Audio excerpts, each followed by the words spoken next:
পূজা শোনো না। বলছি কালকে তো বাপের বাড়িতে যাব, তো শপিং এ গিয়েছিলাম, তোমার জন্য একটা চুড়িদার এনেছি, দেখো। কই দেখি দেখি। এই নাও দেখো, পছন্দ হয়েছে তো? আর ওইটা কার জন্য? ওইটা এটা এটা আমার বোনের জন্য এনেছি।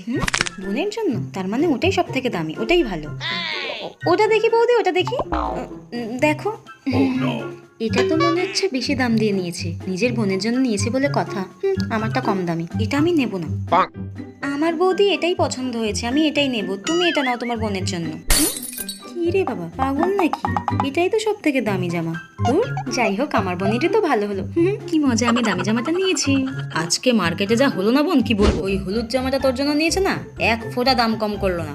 লাল জামাটা তো তাও 500 টাকার মধ্যে নিয়েছি, আর হলুদ জামাটা পাক্কা 3,500 টাকা নিল, জানিস।